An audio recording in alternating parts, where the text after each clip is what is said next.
Hey, what's going on, guys? Mush back at it with another video. Got some really interesting stuff to talk about in today's video. Piracy has always been a big topic in PC gaming. Going back to like 2010, 2011, when I first got into PC gaming, piracy was a consistent narrative thread. When talking about PC gaming as a whole, some people think it's a limiter as far as a lot of other developers getting into PC gaming and being afraid to release their games on PC. I feel like that's really been dispelled over the years. And how about this? A game developer sees boosts in sales after releasing an official torrent of his own game. A game developer sees boosts in sales after releasing an official torrent of his own game. So most copyright holders are doing everything they can to prevent their content from showing up on torrent websites, Pirate Bay, whatever the case may be. However, game developer ShotX falls in a category where he released his own game through a torrent, and he's an indie developer from Georgia. He runs his one-man company, ShotX Studio, which just released a new shooter game titled Danger Gazer. The release is available on Steam, and it was priced very well at just $9.99. So it's not like it was a super expensive game from the get-go, but it does note Danger Gazers is a post-apocalyptic roguelike top-down shooter where you pave your own path. The choices you make will decide your fate. It will either turn you into the new ruler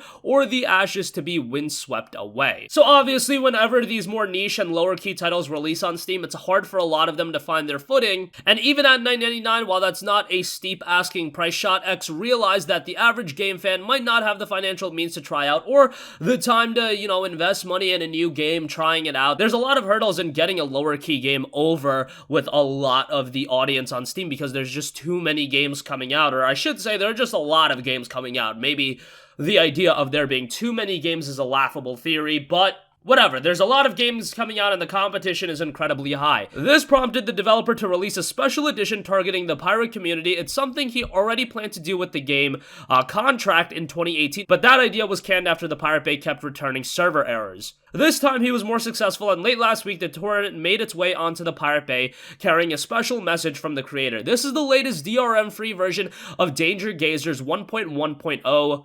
There's no catch here, no Steam-only features, just the fully functional game ShotX wrote on Pirate Bay. The game can be downloaded for free, absolutely no strings attached. The developer's only request is that people consider buying it if they like what they see or to support the project in any other way. The same message was later reposted on Reddit where ShotX highlighted his release. Ironically, the developer's first post on Reddit was removed because I guess moderators assumed it was a pirated version of the game and it was illegally being swapped between gamers, but no, it was the actual developer posting and being like, hey, here's my game.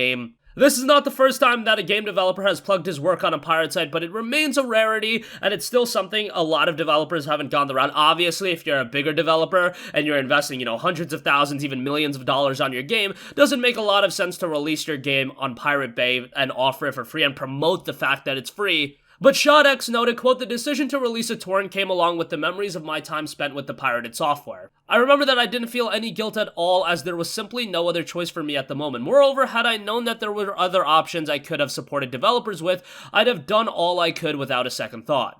It would have been effective if it was a planned PR move to get people to buy the product. It was just kind of an act that I was lucky enough to get noticed. I'm sure it would have been apparent if it wasn't so." The response so far was amazing. There was a notable boost in sales. Some kind individuals even donated twice as much, and most importantly, all the rest supported me in their own ways by sharing my game and respecting my decision. That's really cool to see, and that's the extent of his statement. It's not like this is a game that is selling hundreds upon hundreds of thousands of copies or anything like that. It's only got 11 Steam reviews, 90% positive, but the fact that he did put the game on Pirate Bay added some attention and notoriety to the title, and some people were like, hey, they liked the game, and then they bought it through Steam and supported the developer. Some people even donated, whatever the case may be. I think this goes to show, though, and I've always been of this mindset, that piracy doesn't really hurt game sales. Look, PC games are so easily accessible that if somebody that wants to buy the game and has the financial means to buy a game, 9 out of 10 times, I would even say 99 out of 100 times, they're gonna buy the game. They don't want to go through the hurdle of pirating a game, and if they have the financial means, if they have the disposable income, they're gonna buy the game. I think the idea of throwing in DRM and barriers to prevent piracy, that does more harm than good, and I think that's been abundantly clear. Do you see any of these games where the DRM really affects the game and creates a game that's online only or whatever the case may be? That only hurts game sales. That only gives you bad headlines, and those bad headlines, I think, hurt a lot more than people pirating the game. A lot of those people pirating the games, they don't have the financial means to drop $60 on every game that comes out, and you adding a layer layer of DRM to hurt the people that did invest their money. They wanted to buy the game. They gave you the $60. Why are you making a lesser experience for them? It doesn't make any sense. Now, am I saying that a bunch of developers should now go out and release their games as torrent? No, because at the end of the day, if you, the publisher and the developer, release your game as a torrent, yes, it's a kind gesture. Yes, some people are going to look at it and be like, oh, that's awesome. But if you do it over and over again, that does marginalize the value of your game, the inherent value, especially if it's a game that's highly received. For a lot of games, you kind of want to attach that premium price tag to it. I look at a game like Dead Cells. Dead Cells is a game that has retained its value for a very long time, and it's seen as a premium experience. There's that notion that is there, and I feel like it's rightfully there, that sometimes dropping your game's prices too quickly kind of does marginalize the value of the game. That's why Nintendo can get away with charging $60 for their games, because it's accepted, hey, it's a Nintendo game, it's of a premium value, and they can get away with charging $60 for their game because they haven't conditioned the consumer to expect these games to go really cheap. That's why I look at like Ubisoft games. How can you justify spending $60 on a Ubisoft game? Because you know a month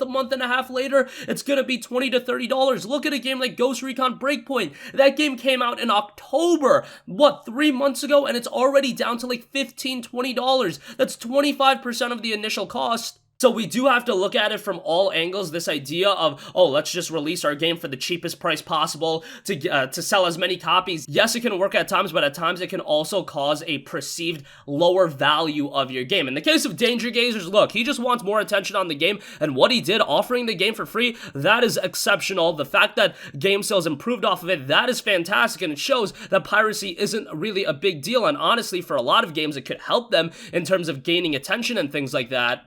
But at the same time, I don't want this to be an excuse for everyone to be like, okay, every developer should, offer their games by themselves as a pirate. Obviously, there's going to be other people that always upload games, and whatever the case may be, you kind of can't do anything about that. But if every developer themselves go, hey, our game is available for free, go get it for free, then you're conditioning gamers to think, hey, this game isn't worth anything more than free, and you do want to avoid that for games that do have merit to sell on their own. In the case of Danger Gazers, again, it was getting kind of lost in the shuffle. Still really cool to see, and I'll leave a link to torrentfreak.com where they have a rundown of everything that's going on, and that's gonna conclude this video. I hope you guys enjoyed this video. I think piracy is still a very interesting topic to talk about when it comes to gaming. I think in a lot of areas, developers get it completely wrong, and I think the idea of adding all of these always online DRMs does more harm than good, especially from a game sales standpoint. People end up cracking games anyway and then pirating them anyway. It's just a complete train wreck at times, and I've seen that way too many times. How about you just offer a quality experience to consumers, and games are gonna sell, even if they're single player only games, that yes, you can go and pirate them if it's a quality game. People are gonna buy Devil May Cry 5, people are gonna buy Resident Evil 2. How about you stop complaining about piracy and you offer a compelling and good product, and people are buying games like Code Vein on PC. It's not that difficult. Just make good games, and I really do believe people will buy them. Look at how well Witcher 3 has sold. Obviously, every game can't be at the quality level of a Witcher 3, but that game doesn't have ridiculous DRM or anything like that. But nonetheless, that's my spiel on that. That's gonna wrap up this video. If you guys have a request for a future video, you can leave that in the comment section down below, and I will catch you guys in the next one. Peace out. Hey, what's going on, guys? Mush here again. Hope you enjoyed the video. As you guys might know, YouTube's notification system is sometimes a little bit wonky, even if you're subscribed to the channel. Maybe you're not abundantly aware that I uploaded a video. To remedy that situation, make sure you hit the bell notification button. This way, whenever I upload a new video, and I try to upload as consistently as possible, you will be notified directly of the upload, and you can watch it as soon as it goes live. I would really appreciate if you guys hit that button so you can stay up to date with all of the content I'm posting. But as always, guys, thanks for watching, and I'll catch you guys in the next one. Peace out.